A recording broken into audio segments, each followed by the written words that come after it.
علی امین گنڈاپور جن لوگوں کے بلبوتے پر بات کرتے ہیں یا جس چور دروازے سے وہ اندر آنے کی کوشش کرتے ہیں اس پر بھی شاید پی ٹی آئی انہیں راستہ نہ دے، اور علی امین گنڈاپور پارٹی کے اندر اپنا ایک نیا دھڑا بنا کر پارٹی کے اصلی وارث ہونے کا دعویٰ کریں گے۔ وہ اب بھی عمران خان کا دام پھرتے ہیں اور وہ یہ کہتے ہیں کہ عمران خان کے اصلی سپاہی وہ ہیں، جبکہ پی ٹی آئی کی قیادت جن کے پاس ہے وہ یہ کہتے ہیں کہ اصل پی ٹی آئی کے وارث وہ ہیں۔ تو اب یہ بڑے میاں کی اصلی کلفی کس کے پاس ہوگی یہ تو اللہ ہی بہتر جانتا ہے، لیکن دونوں اس چیز کے آنے والے دنوں میں دعویدار ہوں گے، اور علی امین گنڈاپور کو تو عمران خان فارغ کر چکے ہیں، ان کی تو کوئی حیثیت نہیں ہے۔ بسم اللہ الرحمن الرحیم۔ گزشتہ کچھ دنوں سے پروگرام میں تعطل آ رہا تھا، تو اب سوچا کہ کوئی نئی انفارمیشن ملی آپ کے ساتھ شیئر بھی کر لیں۔ آپ کو یاد ہوگا کہ کچھ دن پہلے ہم نے ایک پروگرام کیا تھا جس میں بتایا تھا کہ خیبر پختونخوا میں ایک نئی پی ٹی آئی کا وجود آنے والا ہے سامنے، تو اس کے حوالے سے کچھ شکست و ریخ کا عمل جاری ہے، اور خاص طور پر اس کے لیے علی امین گنڈاپور کو بروئے کار لایا جائے گا۔ علی امین گنڈاپور کی جو وزارت اعلیٰ تھی وہ بھی مشکوک تھی، اور ان پر کئی قسم کے سوالات اٹھائے جاتے رہے، اور جب ان کو وزارت اعلیٰ سے فارغ کیا گیا ہے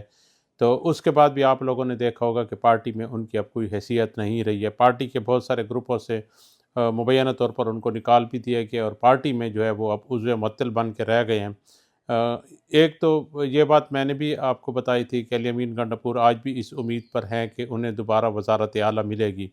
لیکن پی ٹی آئی جو ہے وہ کسی بھی صورت علی امین کو وزارت اعلیٰ دینے کے لیے تیار نہیں ہے، نہ کوئی ایسے کوئی آثار نظر آتے ہیں۔ لیکن علی امین گنڈاپور جن لوگوں کے بلبوتے پر بات کرتے ہیں یا جس چور دروازے سے وہ اندر آنے کی کوشش کرتے ہیں تو اس پر بھی شاید پی ٹی آئی انہیں راستہ نہ دے۔ لیکن جو بات میں نے گزشتہ دنوں ایک سینئر جرنلسٹ اسلم افغان کے ساتھ ایک تجزیے میں ہم نے کی تھی، علی امین گنڈاپور جو ہیں وہ پارٹی میں ایک نیا دھڑا بنا کر ایک نئی پی ٹی آئی کو لانچ کریں گے، اور پی ٹی آئی کے اصل وارث ہونے کا بھی دعویٰ کریں گے۔ اس حوالے سے آپ لوگوں نے دیکھا ہوگا کہ ماضی میں پرویز خٹک، محمود خان اور دیگر جن میں پی ٹی آئی کے اعلیٰ عہدیدار بھی شامل تھے، اور یہ دو تو بہت اہم عہدیدار تھے، وزیر اعلیٰ رہ چکے تھے خیبر پختونخوا کے، انہوں نے پی ٹی آئی پارلیمنٹیرین بنائی تھی، لیکن ان کی بیل منڈے نہیں چڑھ سکی اور وہ کامیاب نہیں ہو سکے۔ تو اب ایک مرتبہ پھر اسی طرح کی ایک کوشش کی جاتی رہے گی۔ ان کی جو پارٹی تھی یا جو ان کی یہ دکان تھی پارلیمنٹیرین والی، وہ کامیاب نہیں ہو سکی ہے۔ تو اب اس کے پیچھے جو اصل کہانی ہے وہ کیا ہے؟ اصل بات یہ ہے کہ اب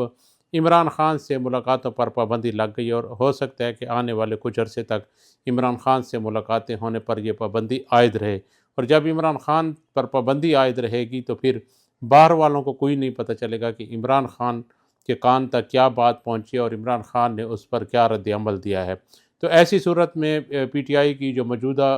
ایک قیادت ہے اور ایک وہ قیادت ہے جو پی ٹی آئی سے منحرف ہو چکی ہے، یہ دونوں پی ٹی آئی کے اصل وارث ہونے کا دعویٰ کریں گے۔ آپ لوگوں کو شاید آپ نے دیکھا ہوگا کہ ہم نے تو چھوٹے تھے تو دکانوں پر دیکھتے تھے کہ بڑے میاں کی اصلی کلفی،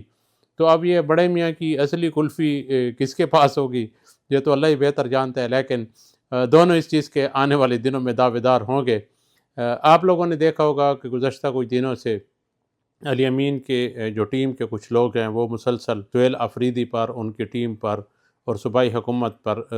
در پردہ اور کھل کر مختلف سوشل میڈیا پلیٹ فارم پر تنقید بھی کر رہے ہیں۔ حالیہ کچھ دنوں میں آپ لوگوں نے دیکھا ہوگا کہ شیر افضل مروت جو ہیں وہ کھل کر سامنے آئے ہیں، وہ بھی بڑے کھلے بندوں صوبائی حکومت پر تنقید کر رہے ہیں۔ تو اس سے یہ اندازہ ہوتا ہے کہ پی ٹی آئی میں جو ہے رفٹ وہ اب بڑھ چکی ہے، اور خاص طور پر علی امین گنڈاپور اور ان کے جو ساتھی ہیں، جو ان کے رفقا ہیں یا جو ان کے سپورٹر ہیں، وہ ایک الگ دھڑے کی صورت میں سامنے آ رہے ہیں، اور علی امین گنڈاپور پارٹی کے اندر اپنا ایک نیا دھڑا بنا کر پارٹی کے اصلی وارث ہونے کا دعویٰ کریں گے۔ وہ اب بھی عمران خان کا دام بھرتے ہیں، اور وہ یہ کہتے ہیں کہ عمران خان کے اصلی سپاہی وہ ہیں، جبکہ پی ٹی آئی کی قیادت جن کے پاس ہے وہ یہ کہتے ہیں کہ اصل پی ٹی آئی کے وارث وہ ہیں، اور علی امین گنڈاپور کو تو عمران خان فارغ کر چکے ہیں، ان کی تو اب کوئی حیثیت نہیں ہے۔ تو اب اس کشمکش میں آنے والے دنوں میں جو صورتحال پیدا ہوتی ہوئی نظر آ رہی ہے وہ یہ ہے کہ پی ٹی آئی اب دو واضح دھڑوں میں تقسیم ہو جائے گی۔ پی ٹی آئی کی جو احکامات کے حوالے سے مختلف قسم کے مفروضے ہیں، مختلف قسم کی باتیں جو سامنے آتی ہیں کہ کبھی کس کو اختیار ہے، کبھی کس کو اختیار ہے، کبھی کون اس کا وارث بن جاتا ہے، تو یہ جو ہے ایک متنازع صورتحال اسی طرح ہی برقرار رہے گی، اور ایک نئی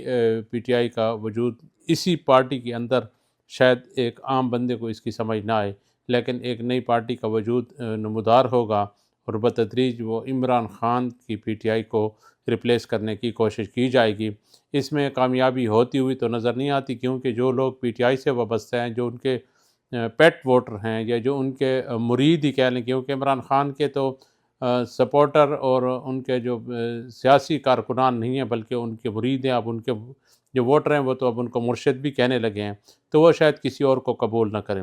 تو علی امین گنڈاپور جو کہتے تھے کہ میں دوبارہ شاید وزیر اعلیٰ بن کر آؤں، اب وہ یہ دوبارہ پارٹی کی باغ ڈور سنبھالنے کے حوالے سے بھی اس طرح کے اقدامات کر رہے ہیں، تو مجھے نہیں لگتا کہ آنے والے دنوں میں ان کو کوئی کامیابی ہوگی، لیکن وہ اپنے تئیں کوشش کر رہے ہیں کہ پارٹی میں وہ دوبارہ زندہ رہیں۔ لیکن آنے والے حالات یہ بتا رہے ہیں کہ علی امین گنڈاپور جو ہیں وہ پارٹی کے اندر غیر مؤثر ہو چکے ہیں، اور آنے والی سیاست میں شاید ان کو پی ٹی آئی کے اندر وہ کردار نہ مل سکے، شاید ملک کی سیاست میں ان کو کردار ملے، لیکن پی ٹی آئی میں ان کو شاید یہ کردار دوبارہ نہ مل سکے۔ اس کے ساتھ اجازت دیجیے، اللہ حافظ۔